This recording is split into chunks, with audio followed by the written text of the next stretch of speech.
Alors, de retour avec vous, chers amis, sur YouTube en ce mercredi 18 décembre 2024. 9h46 heure du Québec. Merci à ceux qui sont abonnés, ceux qui ne le sont pas, faites-le maintenant. Merci à ceux qui m'envoient des liens, des messages toujours pertinents, intelligents et très appréciés.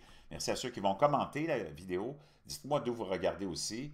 La partager puis écraser le petit pouce en l'air. On le voit, la victoire de Donald Trump est en train de transformer le monde politique mondial, mais spécifiquement celui de l'Occident.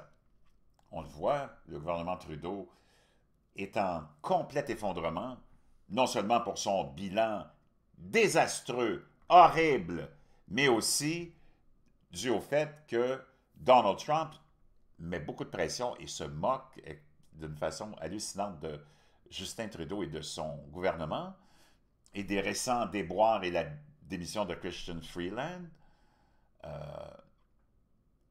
Et s'en moque, parce qu'il sait qu'ils vont être battus puis ils ne reviendront pas, puis il sait que Trudeau est un hypocrite et a parlé en mal de Donald Trump pendant de nombreuses années, et aussi a donné une leçon de moralité aux Américains, alors qu'il n'est vraiment pas placé pour donner des leçons de moralité à qui que ce soit.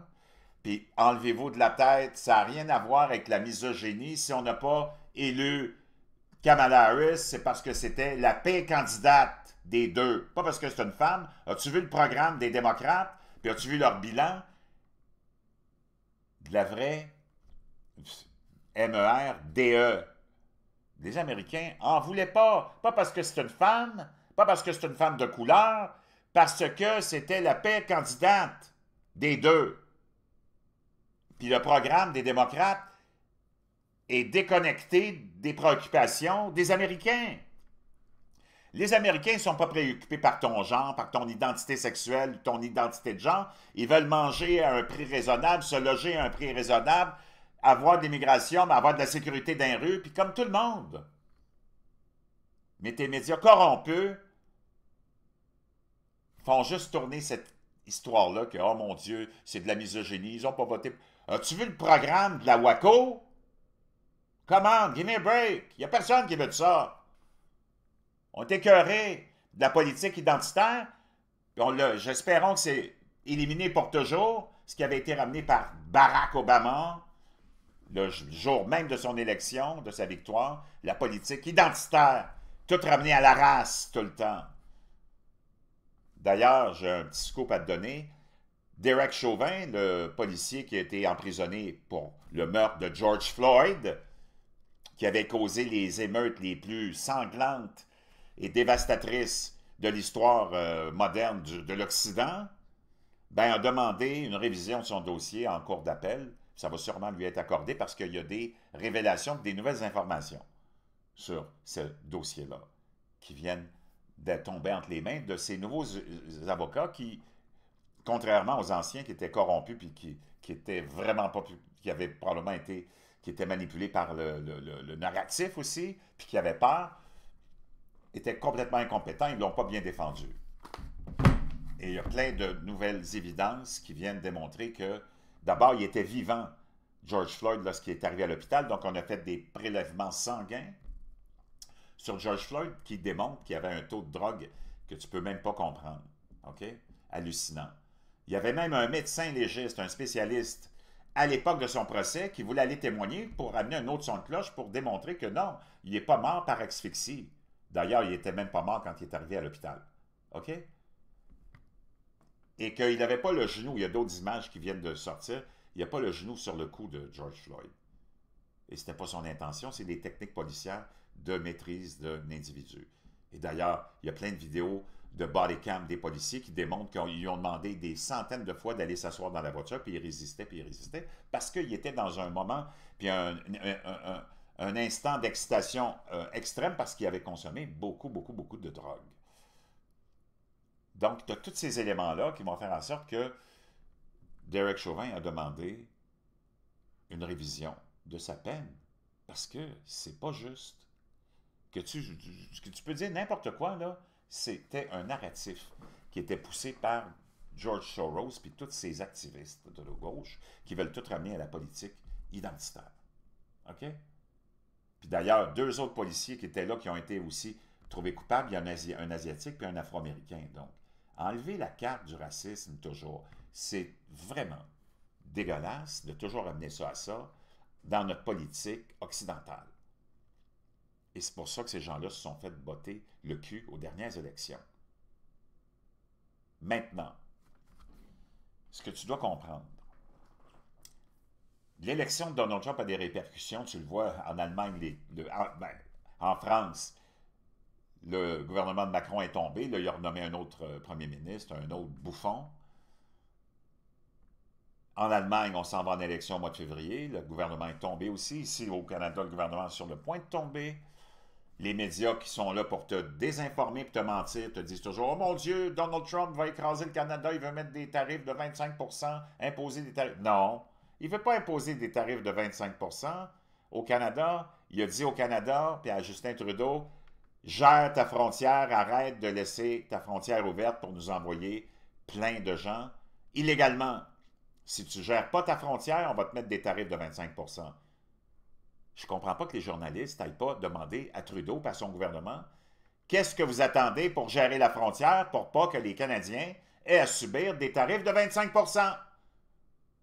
Donald Trump, il travaille pour son monde. Nous autres, il travaille pour qui, notre gouvernement? C'est ça la question qu'on doit se poser. Comment se fait que les médias n'ont aucun courage puis sont toujours dans l'espèce de frénésie de vouloir toujours démoniser Donald Trump? Comment? Un peu d'honnêteté, ça ne ferait pas de tort. C'est vraiment simple, là.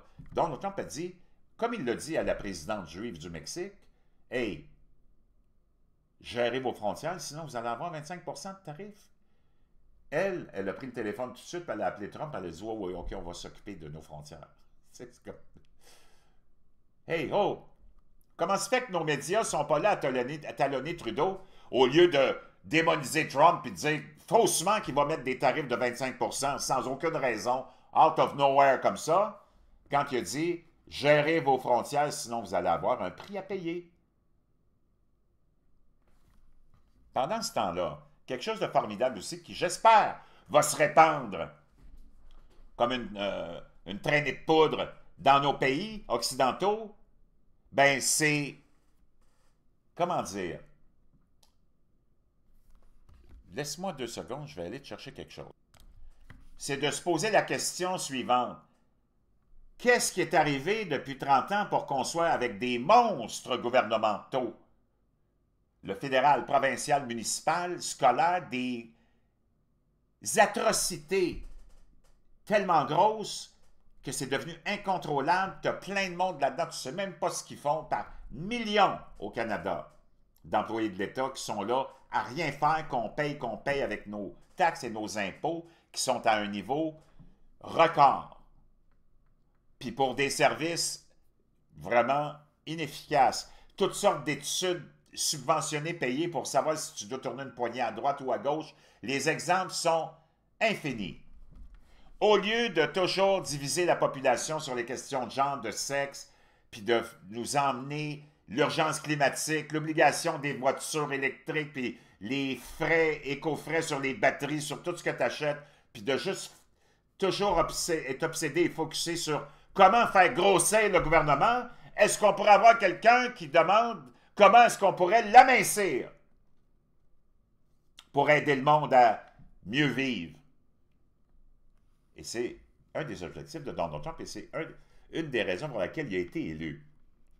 Vous avez déjà entendu parler d'Elon Musk, je pense, hein?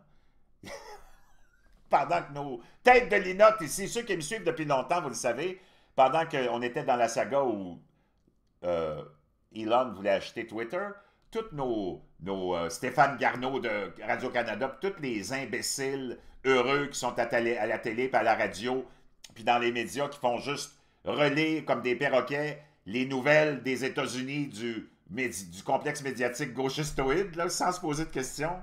Ils sont là à répéter et à réciter les prières des agences de presse. Au lieu de faire ça, s'il avait une tête sur ses épaules et se posait des questions, il l'aurait su. Pendant ce temps, il disait « Oh, c'est impossible qu'il puisse acheter Twitter, il n'y a pas de l'argent, il n'y a pas ceci. » Moi, déjà, je vous rapportais quand ça a commencé, cette saga-là, je dis « Inquiétez-vous pas, il va acheter ça avec son argent de poche. » C'est ça qui est arrivé.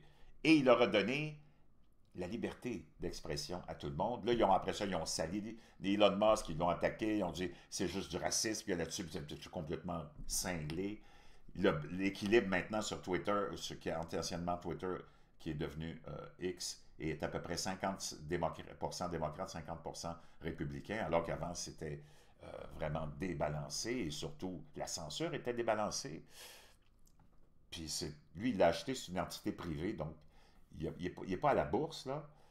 Puis il y en a beaucoup de publicité, parce qu'il faut que tu comprennes que un business, généralement, ça n'a pas vraiment de couleur politique. Un vrai business qui veut faire de l'argent, il s'en fout que tu sois de gauche ou de droite. Lui, il veut faire de l'argent.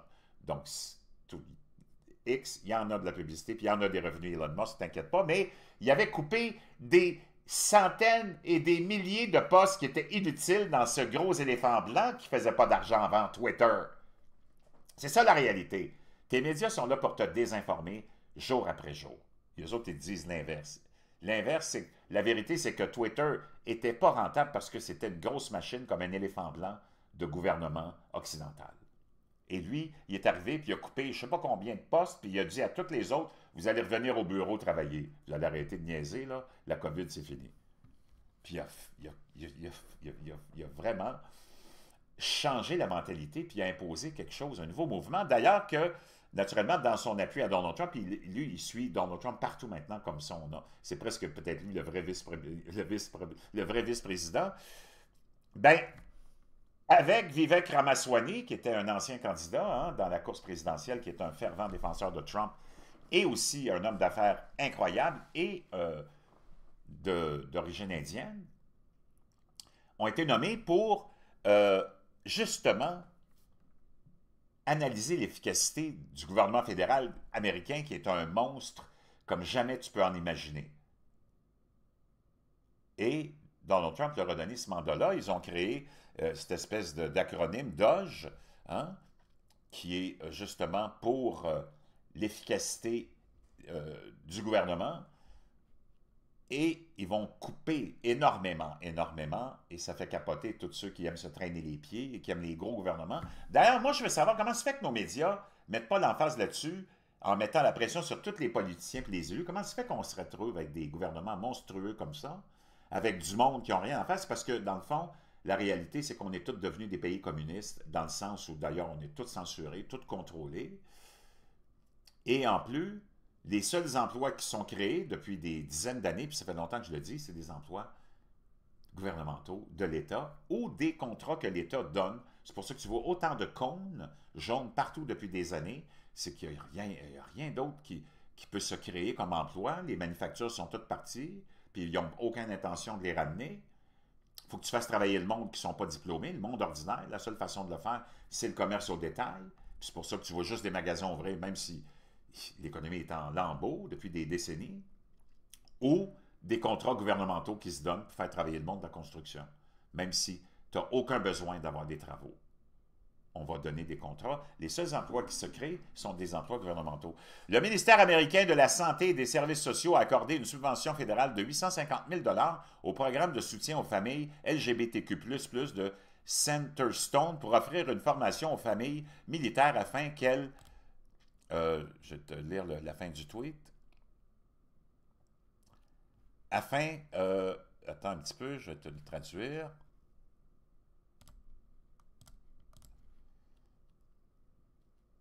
Pour offrir une formation aux familles militaires afin qu'elles affirment l'identité de genre de leurs enfants.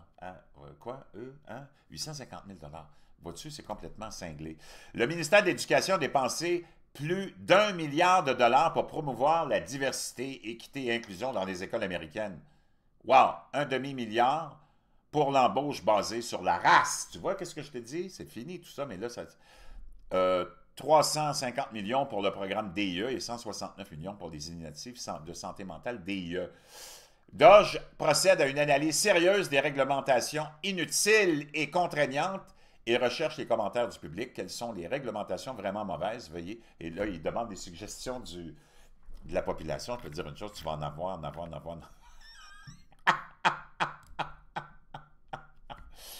Elon et Vivek Ramaswamy pointent les cibles de leur fameux DOGE, qui est les co-dirigeants du département de l'efficacité gouvernementale. J'aimerais ça qu'on en ait une ici au Québec, en France, au Canada et partout.